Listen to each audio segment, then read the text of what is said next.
My Gavanen Melonin, and well met indeed. I am Ar-Adûnâim, the head of the modding team behind Divide and Conquer. Welcome back to Divide and Conquer as we continue on with a faction overview, because that is what I normally do in the week's rotations, and I completely forgot about that when I was talking in yesterday's return video of what I would do this week. So there will actually be a faction overview this week, and probably only one Lothlorien episode.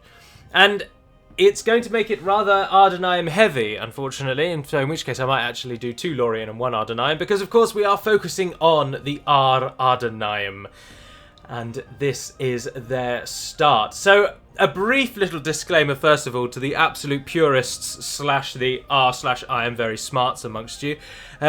The Ar-Adûnâim is an entirely fictitious nation.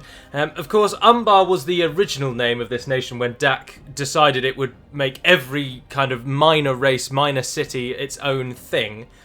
And the trouble that we've had as DaC has evolved is that Umbar was just a really dull faction, if you will. They had no real purpose. They never really got involved in the game unless you played as them, because they were totally shut out from the world by the Haradrim.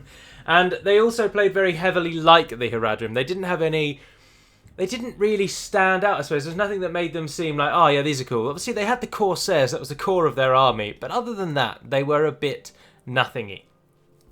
And we wanted to really shake them up. And of course, Numenor is a very, very popular facet of Lord of the Rings, or feature. And so we wanted to represent that a bit more. Additionally, there is obviously nothing known about Nmenrean Colonies south of Umbar, all the way down to the south. It is suggested that they are set up at the time that places like Umbar, Pelagia, Londare are set up. And of course, from that, as DaC has done many, many times, in order to just make something fun, we've then expanded on that one little feature and turned it into a full-blown nation. But what we have not done, as you will note immediately from looking at the screen, is we have not played it as though the Numenorians are the Umbarim, because we know categorically in the Third Age that Umbar has no Numenorian blood left. It is entirely made up of Haradrim, who happen to just live by the sea. Corsairs are Haradrim. They just have that name because Corsair is another name for pirate or sea plunderer. And we've gone for that same thing, as you will note. So the Ar-Adûnâim play as a returning nation. You are representing the Nmenrean colonies to the far south. You're returning to Umbar to reclaim this land. And as we will see as I go through the various categories, the faction has actually been rather well fleshed out, I think. I think they're a bloody interesting faction now. Whereas before they were bloody dull. So if we start, as we will, just going through these little topics then. So first of all, the size of your domain in your army. Your domain is nothing. You start with no towns. Your army starts here. And the size of your initial army will change every time you play, because the Ar-Adûnâim are a horde nation. They share this feature with the Dwarves of Khazad-dûm in this game, and of course I believe the Timurids or the Mongol, the Golden Horde in the base game. In that you can survive without a town, whereas everyone else will die when they lose their last town. Your nation, like Khazad-dûm, will survive if your last town is taken. You will fight on as long as you have a family member left. Conversely, though, you can be destroyed like everyone else with your family tree being killed off. But do watch out for that. But anyway, what it means is that at the start of the game, your army is randomly generated. So it will always be about this kind of size, but the makeup of the army will be different each time. Gimel Thon and Gimel Zor will always remain the same. Those two will just have that one extra unit. But Gimel Kad will have the main body of your army.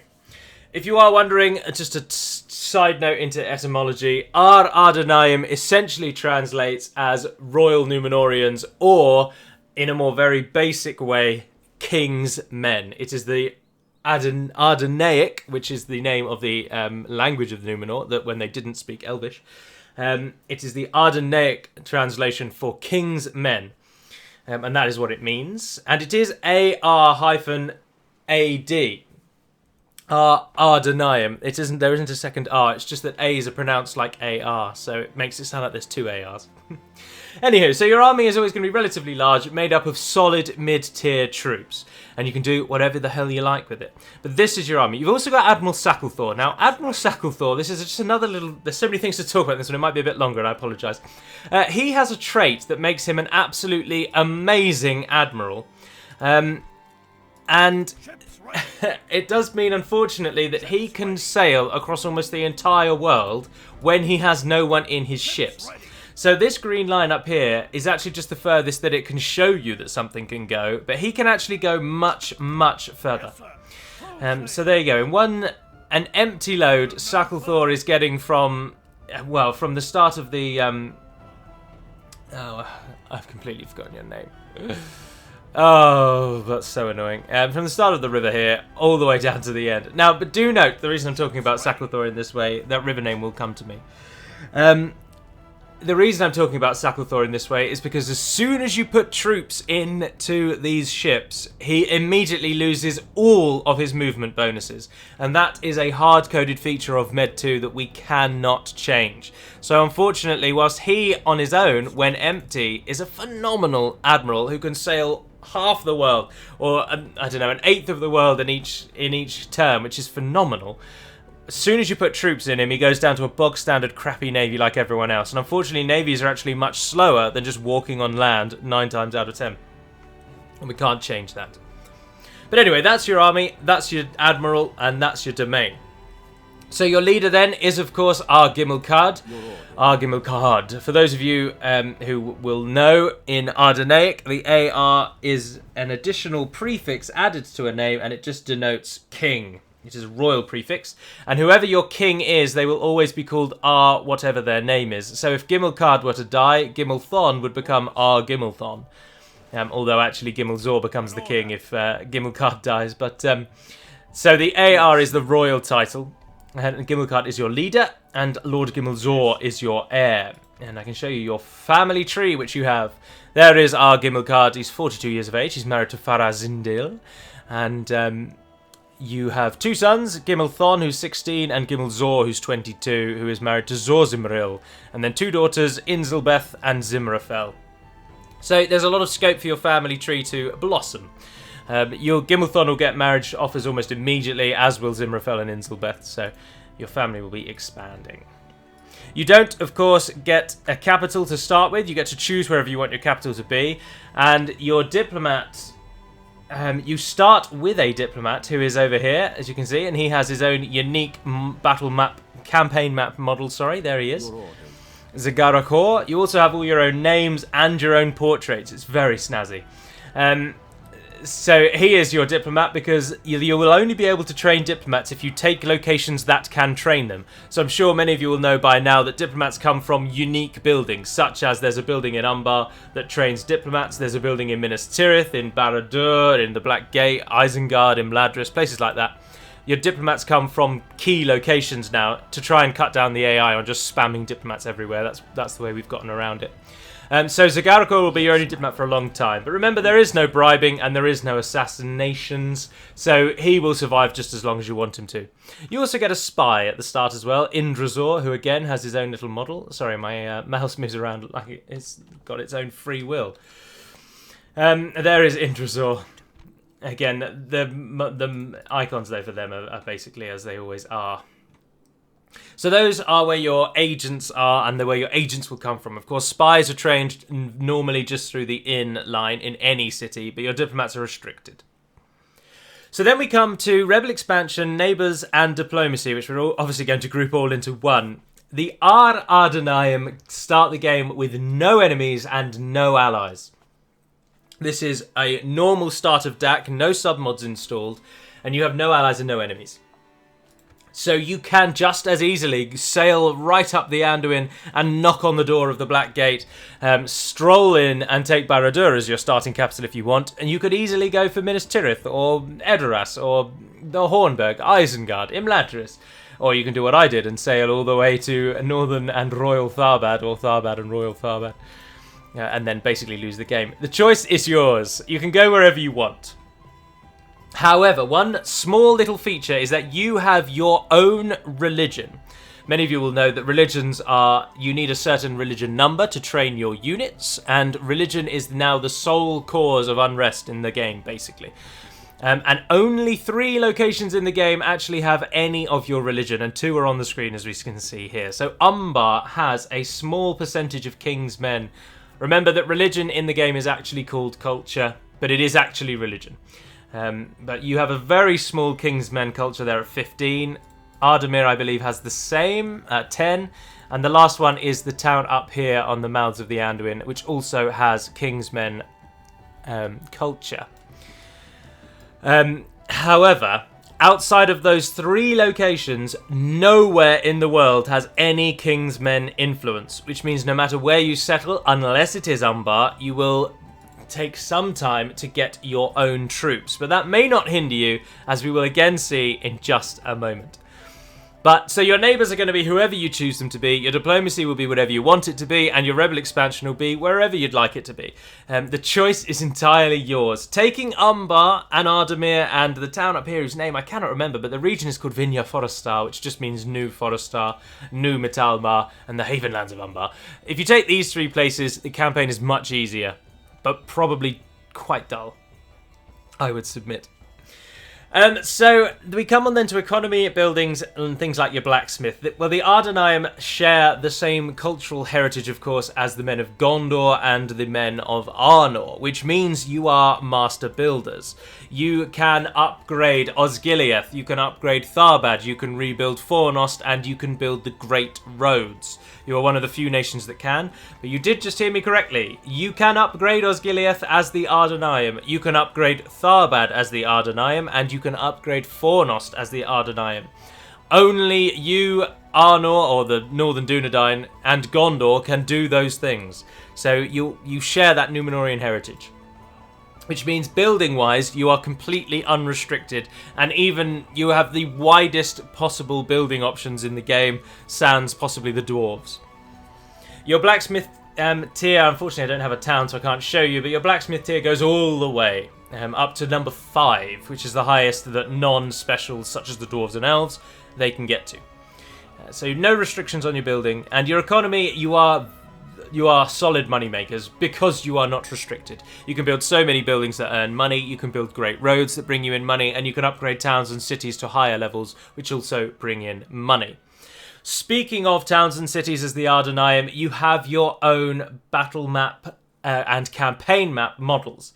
Or not battle maps, sorry. Your battle maps for your cities are unfortunately just lifted straight out of Medieval 2. And they are the generic Middle Eastern Arabic style towns, which is we're fine with. Oh no, they're not. I think they're the Gondorian ones actually.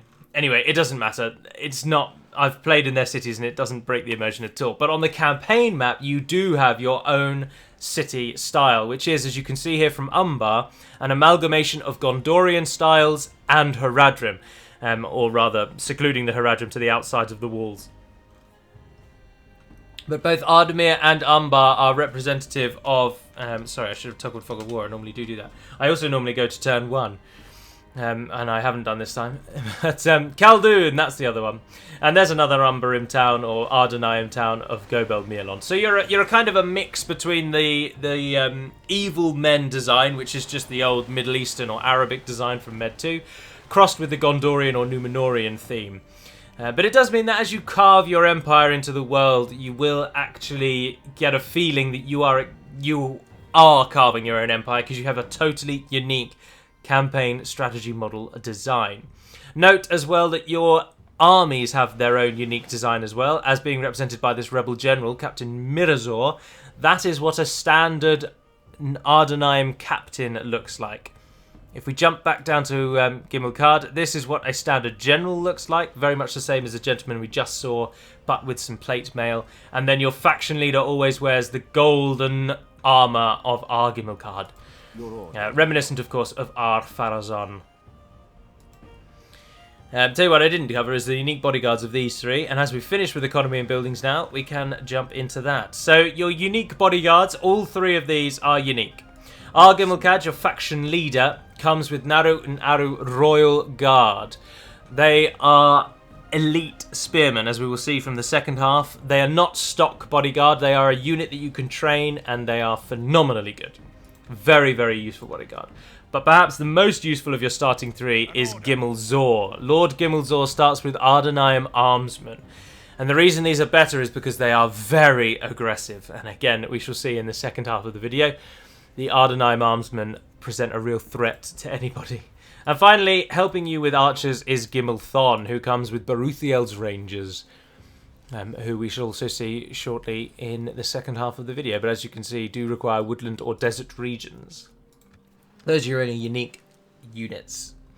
So then we come on to scripts, and there is a script, although it's not actually handled with scripts, but we group it into this one that affects the Ar-Adûnâim, and this is the Enslavement Mechanic, or I think we renamed it to Auxiliary Mechanic, because no matter how, like, some people just would not fight for you, and certainly not elites.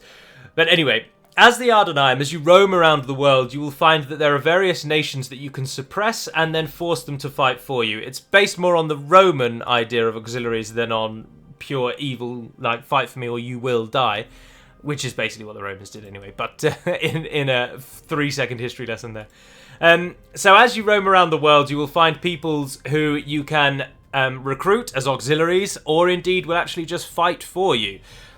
These are only ever human nations, so Harad, Khand, Gondor, Rohan, Enedwaith, Dunland, places like this. When you capture these lands, you get an additional barracks building you can build called either an auxiliary camp or an enslavement camp, whichever is the one now. And from there you can train some of their units. Now normally you can train some of their units that plug holes in your own roster, because as we will see in the second half of this video, there is a gaping hole in the Ar-Adûnâim roster, and it's filled by almost all of these auxiliaries. And now I say that some nations are willing to fight for you, and that is because if you do return to Dol Amroth and Gondor, here there would be some sympathy to your cause. We've suggested anyway in our kind of ultra dimension of this quasi, no, that's not the word, alternative, that's the word. In this alternative Lord of the Rings, some Gondorians and Amrothians would fight for you, and so you'll find that the units that you can train in Gondor and Dol Amroth are actually quite substantial. There's quite an array of choice available to you, and if I can show it, I will show it actually. They have their own unique battle armor. It looks really good, and taking Gondor and Dol Amroth is really good fun, and having their units. So imagine Gondorian plate soldiers as you see in the movies, but with a banner of the Ar-Adûnâim and in black plate rather than normal steel. Black dyed plate, I should say. It looks epic. And anyway, so these nations will all fight for you, and you've got to, when you take these places, you can build your enslavement camp, or auxiliary camp, whichever as I say it's called, and you can train these troops. Now, the only problem is that the camp will massively lower happiness in the town you are building it in, but it does also give you quite a big trade boost. There is then a second tier of this building which removes all of the monetary boost, it removes all of the negative happiness modifiers, and it only trains troops. But it trains more troops, and it trains them more regularly. So you can keep the tier 1 of the building and get quite a sizable income boost, but make the town really hate you. Or you can then upgrade it to the second tier and get more elite troops, but lose all of that money bonus and lose the negative modifiers. So I think it gives you enough money, it gives you quite a lot of money, so much so that it actually is quite a choice saying, do I want better troops in this town, or am I happy to just keep taking money from them? And that's a choice for you to make. But the enslavement system, if I'm not mistaken, does work in every human nation. Bar possibly Dorwinian and Dale, I think? Oh, I can't remember. I'm sure we added it so that they would all work. Many of you will already know 2.2 is available to you all, so do have a look. If you can't train them, it's because you can't train them. It's not a bug. But do note as well that this enslavement camp is not available everywhere. It's only available in the kind of heartlands of these regions. So, for example, you are not going to get an enslavement camp, I should submit, in places like Mithlond or Karaskalainen and be able to train Bree troops from them, because you can only get it in the Bree heartland or the Enedwaith heartland, Dunland heartland. It won't work on the fringes of those lands, if you will. So you're not going to get anything in Logarth, for example, because this isn't a core Dunland or... Dunland. This isn't a core Dale or Dorwinian region. So that's the main script, and I've already touched upon the fact that you are a horde nation. This applies even for a human player. So if you go somewhere, let's say you go hella ballsy, you chuck everyone into a ship on turn 1, you sail the something like 15 turns it takes to get to Mithlond, and you take Mithlond as your starting city. This becomes your capital. And then 5 turns later you realise what a dreadful mistake you've made, and the elves absolutely overwhelm you and smash you out of the city. Well, as long as one family member makes it out alive, you will survive. If all of your family members are killed, you will not survive. You must have a family member, and I think it might even work that you must just have a general. I'm not entirely sure on the horde generating mechanics, but I think it only works for family members. I know certainly if you have no generals left, so say your family member is killed in the final battle, or is killed before you lose your last town, you will be defeated. But if you lose a town, you lose your last town, and you still have a family member, your nation will live on, and you become a horde, which means you can then move off and take somewhere else as your new starting capital.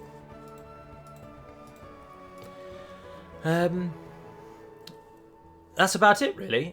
Tips and difficulty for this part then, before we move on to the units.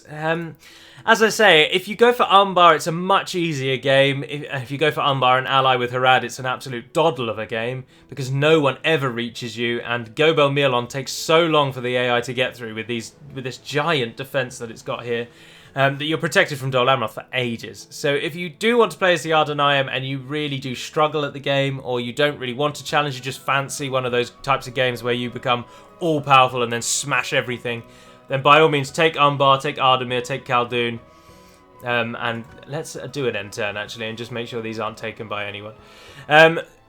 However, if you want a slightly more difficult campaign, then as I say, the further you sail away from your starting region, or the further away from Umbar that you get, the harder it becomes for you. Because, as I say, it takes about 15 turns to sail to Tharbad.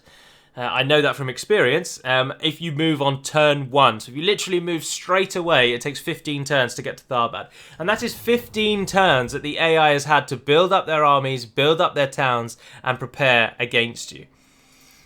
This is the actual turn 2 situation then, so after all the auto expansions have taken hold, and as you can see, most of the coast is available to you. Umbar, Ardamir, Khaldun, Mirlond, Baradhan, Gobel Tolfalas if you're feeling really fancy. You can even push in and take Amunithel. You can sail further up the Harlond. No, that means Southern Haven. Harnan. Yes, I knew it was in there somewhere. You can even sail further up the Harnan River, the River Harnan, this river here that I did not forget the name of. Land at Finabel if you want. Take Haradrim's capital straight out the gate. Let them know what you mean business. Esthala's available. Or, indeed, as I say, push in for Gondor and start recruiting their units.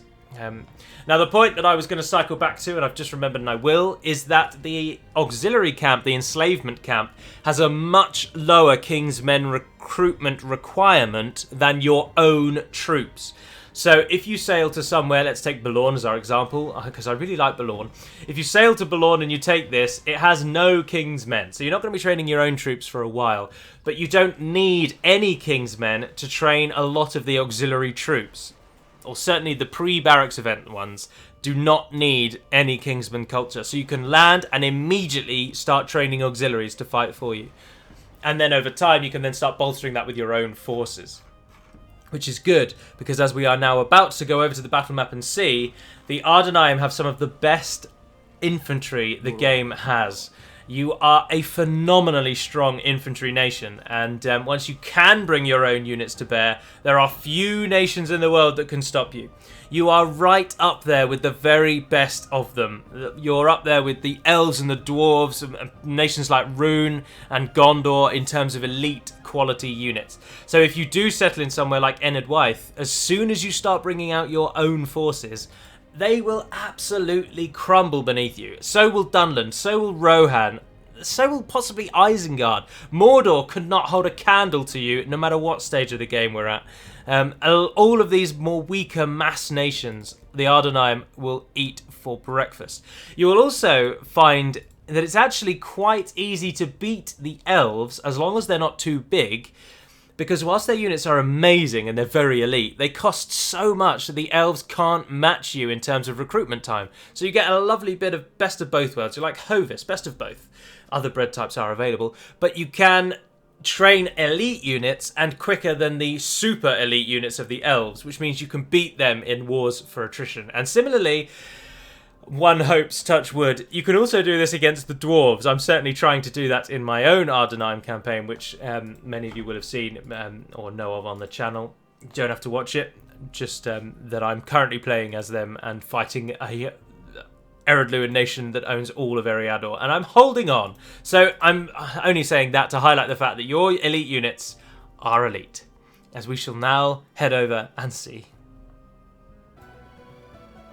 Welcome then to the battle map side, and this is the army of the Ar-Adûnâim, the Royal Nmenreans, the King's Men. And the gaping hole that you will immediately be able to see is that you have no cavalry, save for one very elite but incredibly rare unit that is tucked away in the top right corner there.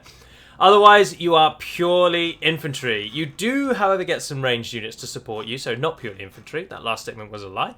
But they're not amazing ranged choices, but then actually they're a solid ranged choice. So you're good for units that stand on their feet.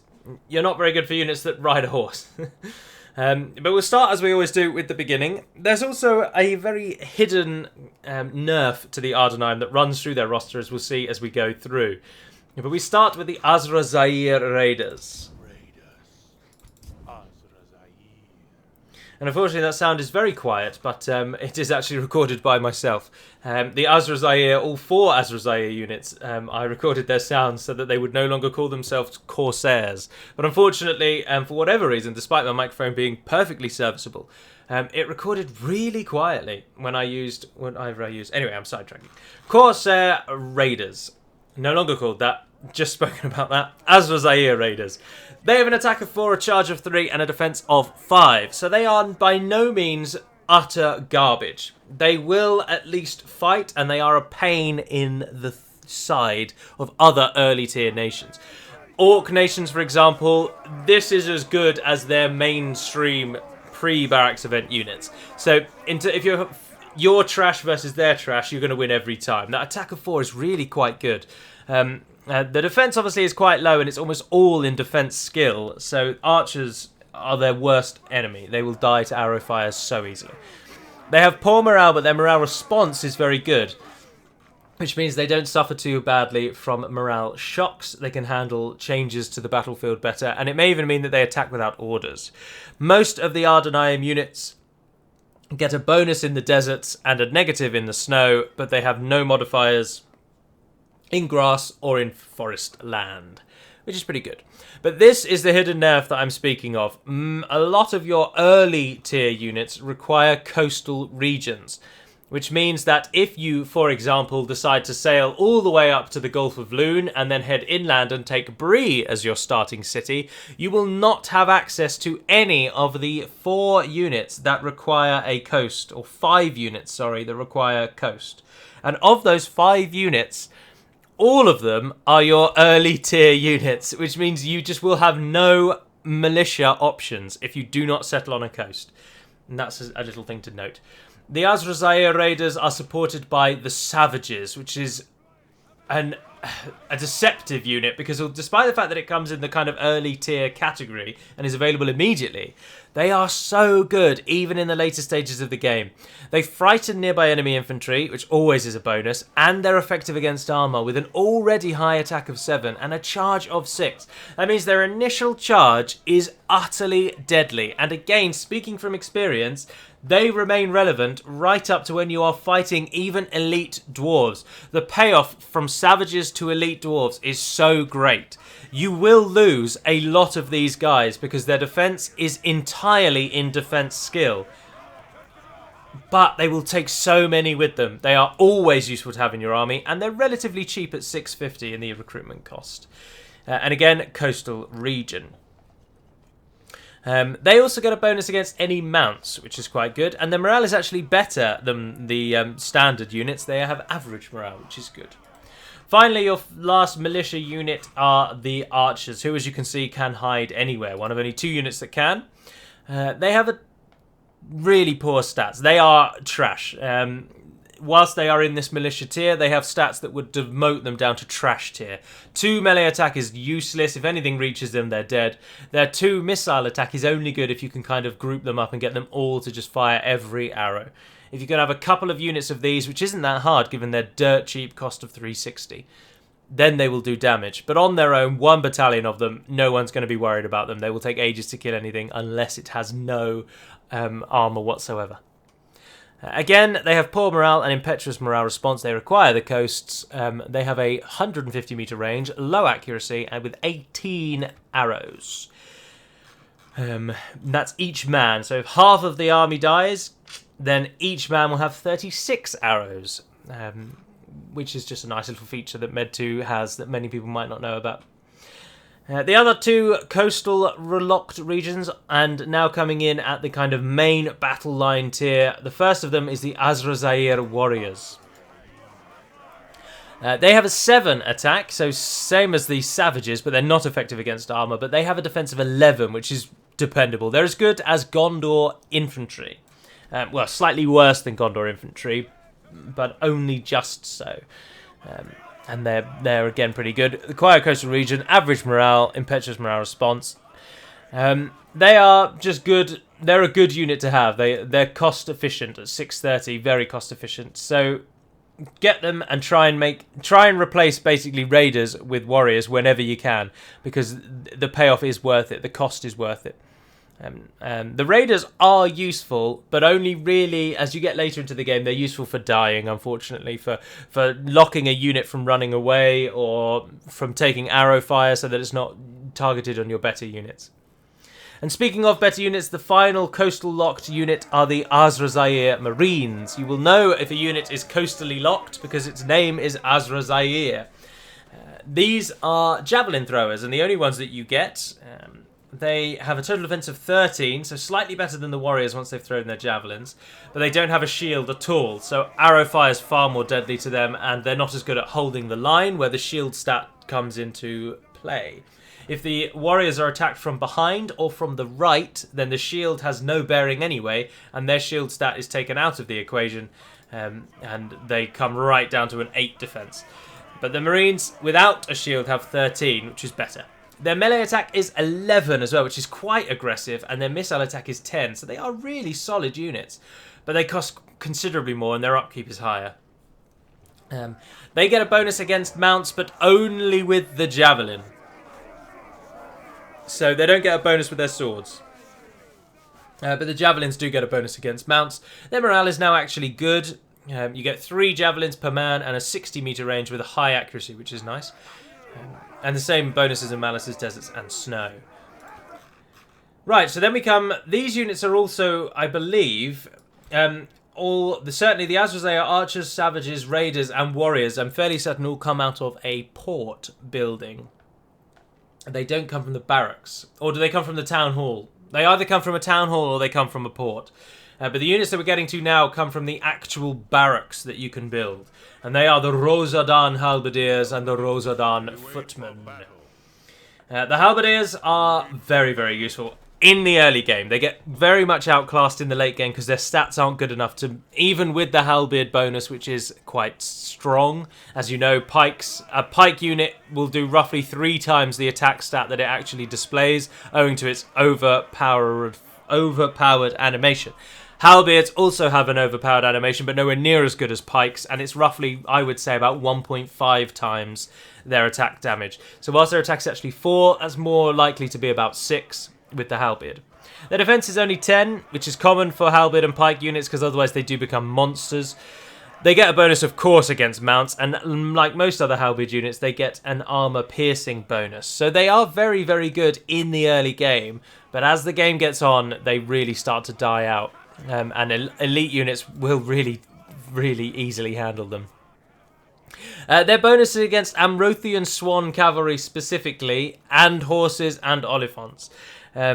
And what that means is that they actually get an extra bonus against Amrothian cavalry. So you get a bonus against horses anyway, and then add on top of that bonus against horses, you get a bonus specifically against Amrothian horses, which is almost left over from the days that they were Umbar, but it's a feature that we can use, and we leave things like that in. So you are still set up to be the anti-Dol Amroth faction.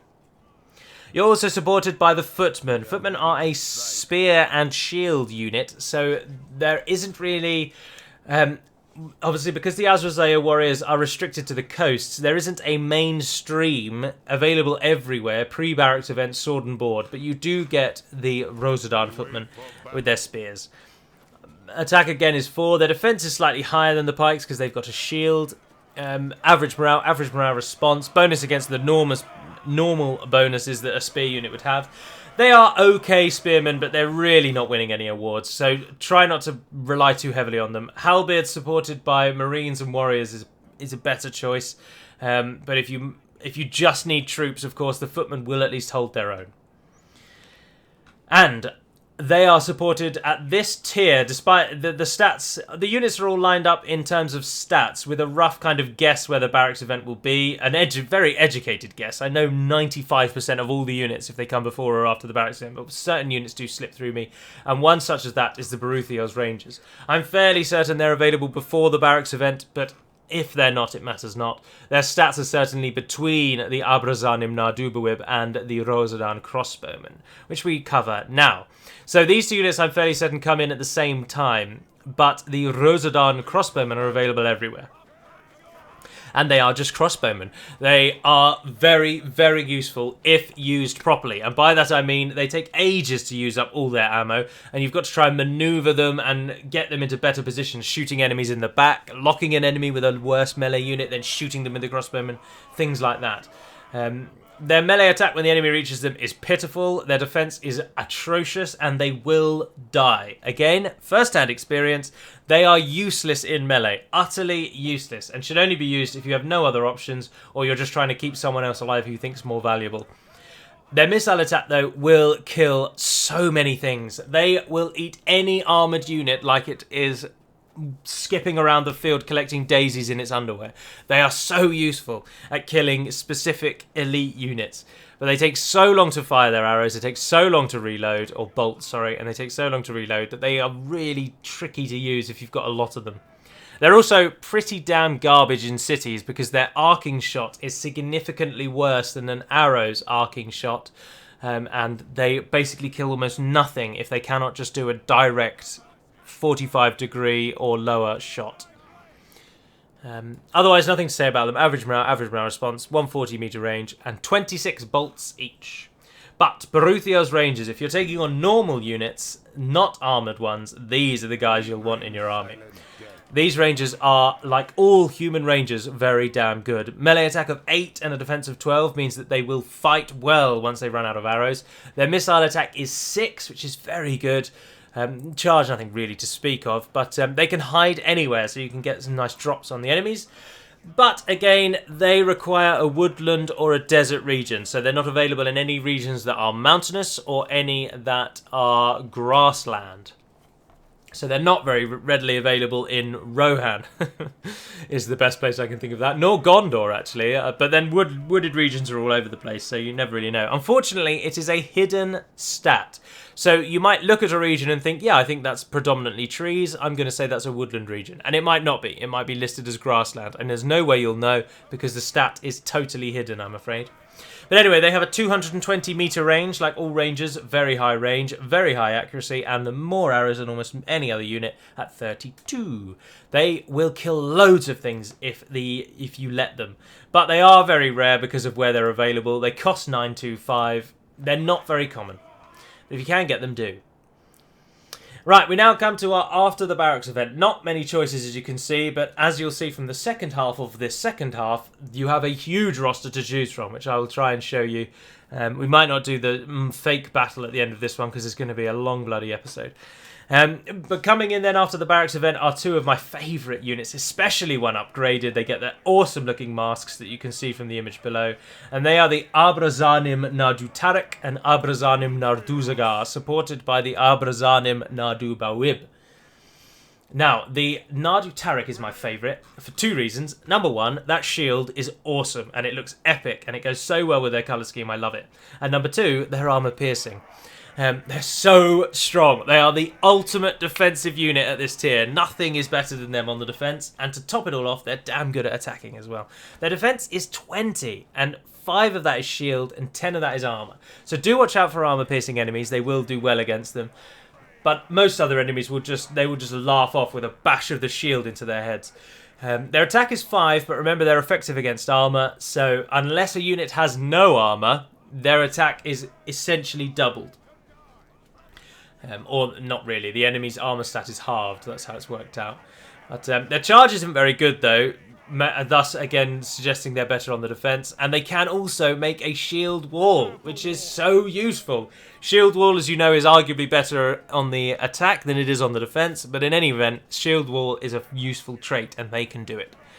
Their morale, however, is only good, and their morale response is only good. Years of intermingling the Nmenreans with the indigenous southerners has weakened their blood, and they are no longer as aggressive as they once were. Their morale is not as strong. They're not fighting for a cause they truly believe in. They're fighting for plunder and wealth, which, as I'm sure you're aware, people can quite easily be swayed when that's what they're fighting for. Whereas the Gondorians are fighting for their lives, and as such their morale tends to be a bit better because they know that it's now or never. It's do or die. Whereas these guys, if they lose, they'll just bugger off back to the south and ignore and forget all about it. And we've tried to reflect that in their slightly lower morale.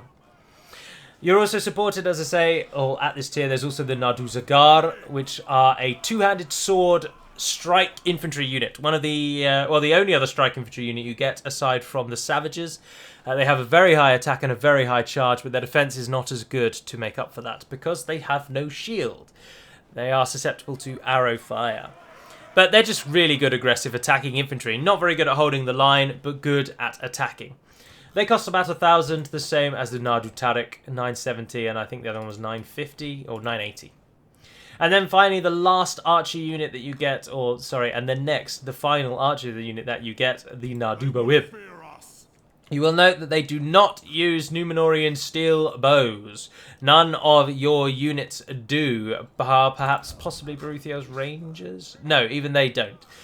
We've opted to take the steel bow away from these, suggesting that their break from Numenor centuries before has kind of led them to lose the making of the steel bows, and also then that allows the Northern Dunedain to focus a bit more on being the nation that's upkeeping the true heart of Numenor, whereas the Gondorians again have mixed with the indigenous peoples of Gondor, and so the steel bow is not present.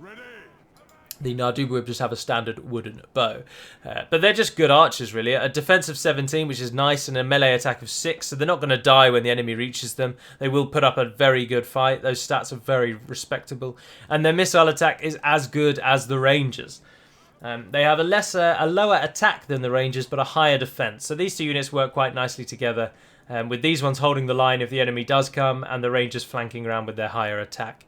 Again, only good morale response. Their accuracy is high. Their range is 190, missiles 30, so they are not as good archers as the Rangers. The Rangers tend to be, in almost every nation they're in, the best archer unit available to you, but the best overall archer is the Narduba Whip, if that makes sense, which it should do. It's fairly strict, self-explanatory. And then we come to the elite tier. Now, again, this is where we are about to find units that are restricted again, and we'll start in the middle with the Naru and Aru Royal Guard. This is the bodyguard of Ar-Gimilkad. And these are the men who will defend your first leader. They will only defend the first one. Everyone else has the household guard at the back there. These are just really good spearmen. They inspire your troops. They make a good shield wall. They are effective against mounts. 11 attack, 31 total defense. Mostly in armor, so watch out for armor piercing. They require... Now, we've written various, and this is the same for the Royal Knights, because they are available in ancient Nmenrean cities or locations, and a few additional important locations as well. So rather than listing them all, which would have been ridiculous, we've written requires various so that you know they're not available everywhere, but there's too many to list off. But they're in places like Umbar, Tharbad, Anuminas, Fornost, Barad-dûr, Minas Tirith. I think the Hornburg and the Orthanc, because they're both Nmenrean design. Same, I believe, possibly they're available then in Minas Morgul and Cirith Ungol. They're just basically available in capital cities or important cities. And it's true, the same is true for the knights, as we'll see in a moment.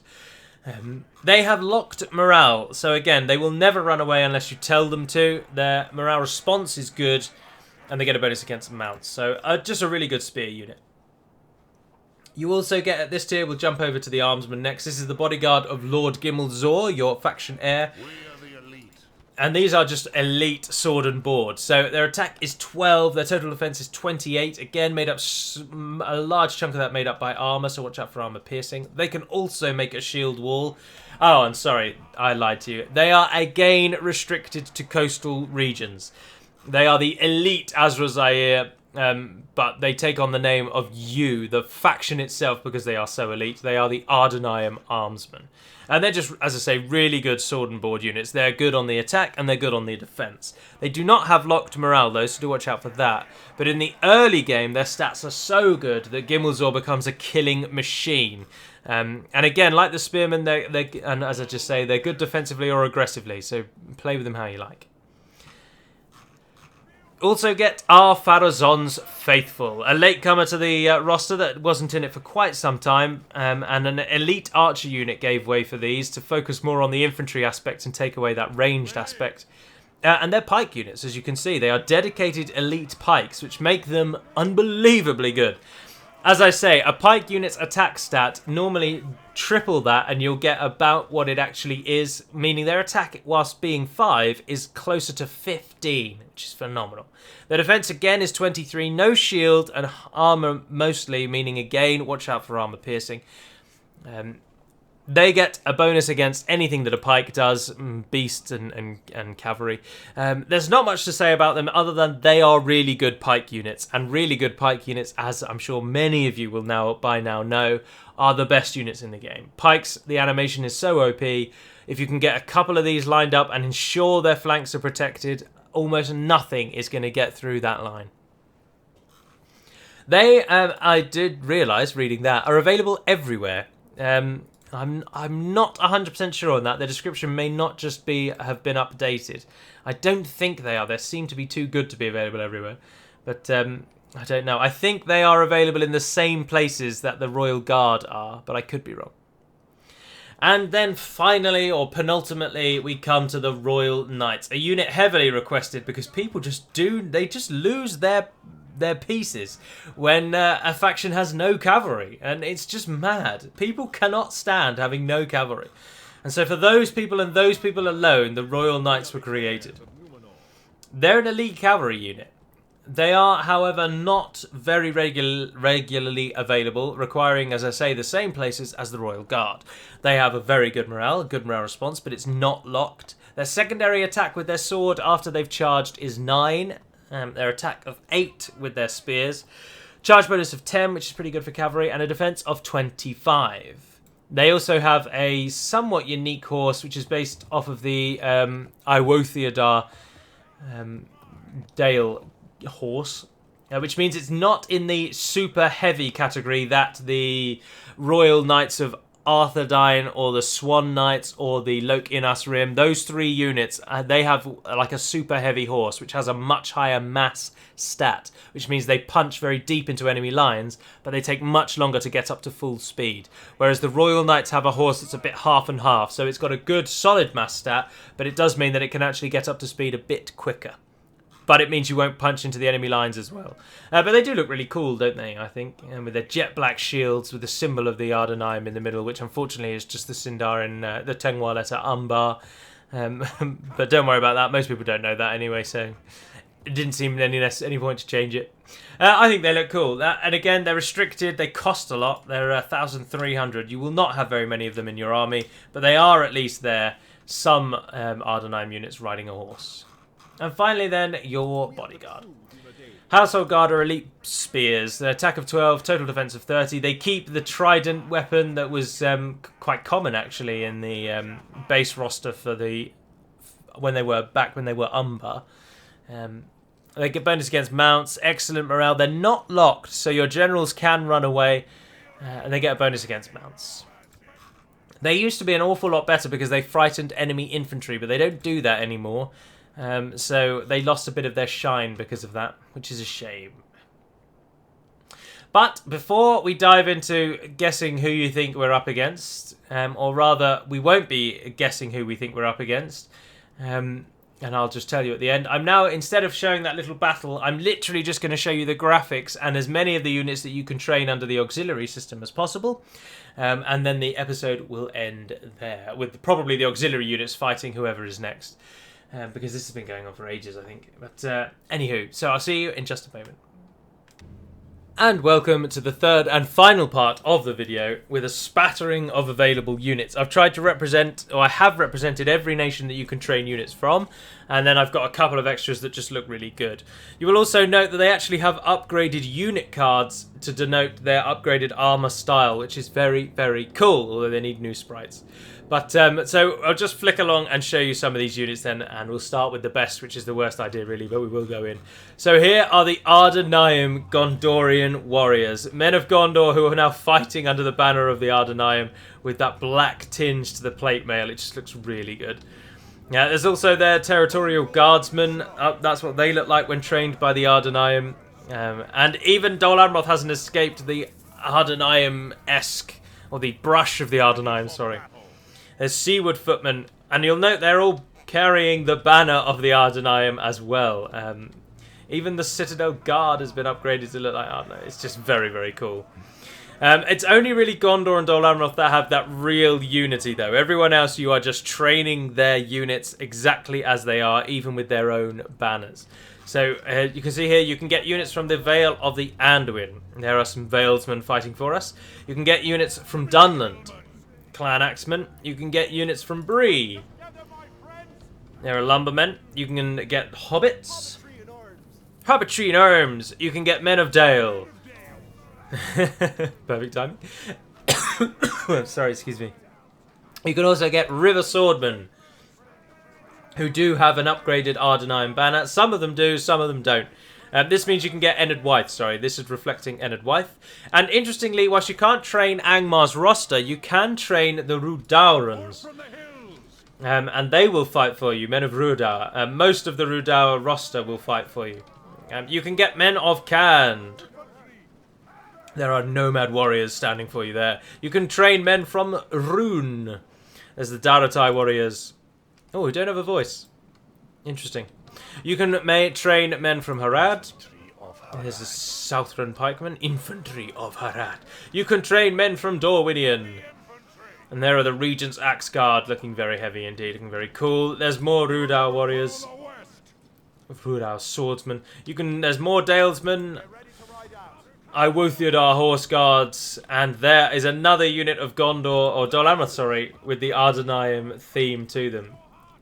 Very, very cool. You even get the Suriyut Chariots of Rhûn, and you get the Mumakil standing tall there on the end. And finally, you can train a few units from Rohan. So it is all the human nations. Every human nation is represented. Even sub-nations of an Orc faction are represented in the Men of Rhudaur. And that's very cool. Now, the gaps that are plugged mostly are cavalry. So the cavalry roster available through the auxiliary camp that's where the focus is. And most of the units you can train plug gaps in that they are either cavalry or they are really early tier trash that you can just throw against an enemy, or they often tend to be archers, things like that, or uniques like Suriyut and Mumakil. Gondor and Dol Amroth, you can train a lot more of their units purely because they just look bloody cool. And there is that kind of synergy between the two in that their nations might well fight for you. Some of their warriors might well fight for you. And that's to be reflected in the rosters. Right, so finally then we will end with this little mock battle and a question of who do you think we're fighting next time? Have a go, it is damn good fun. Have a guess who you think we're up against, and then let me know in the comment if you got it right or wrong. You can cheat if you like, but then that serves no purpose whatsoever because there's no prizes. But our men are trying to form up into some kind of group to tackle this foe. Our cavalry are trying to get a flank on the edge there. But they can't quite get around the edges. But are we about to hit the enemy? No, they've stood right in front of us and they're shooting our Mumakil. And they are, of course, the Grey Havens of Linden. That will be the next episode of the overviews. There's the Linden-themed Eldarinway archers trying to bring down our Mumakil and running into our own units to do that. Morons. Territorial guardsmen have pushed out right into the heart of Eldarinway spearmen out there. They're going to lose very badly there. But the Syriot chariots are doing what they can to assist. More Eldarinway swords. It's really packed them out with Eldarinway here, hasn't it? There's some Smiths of Eregion. Again, not a really good unit to show with Mithlon because you'll never really ever get to train them. Here we are. Sindar Cavalry. Just give it a pause because they look awesome and I can show you what they look like. There they are with their axes. Famed for using axes, of course, the Sindar. There's some Lindar Mariners in there as well now, fighting with their awesome leather. And sashes and capes and cloaks that they have. More Lindar Mariners. The horn of the Ar-Adûnâim blows as our armies clash. And there's some Elven Ballister crew, or catapult crew. But unfortunately the units that it's pre-selected are almost all Eldarinway, so you haven't seen much. But there'll be a whole faction overview, so you'll get to see that. There's the Phallus Lords at least represented out the back there. Looking so much more refined than they did when Linden was first created in Divide and Conquer. Charging into our Daratai warriors there. Daryatai. And there we are. That's the Ar-Adûnâim. It's taken bloody ages to talk about. Apologies for the length of the video, but I do hope you've enjoyed it. There will, as I say now, only be one Ar-Adûnâim actual episode this week, and the other two videos this week will now both be Lothlorien. And I apologise. I don't apologise for that. I don't care. I like the Lothlorien campaign. I like the Ar-Adûnâim campaign. I'd like to do 2 of each time. But I don't want to do more than 4 videos. So. Anyway, that will be all for now. So thank you very much for listening, if indeed you have. And until we speak again, dear friends, Nmenrean Perimad Melunin and Kairaralf. That means ship and swan, by the way. War cry of Dol Amroth. Farewell.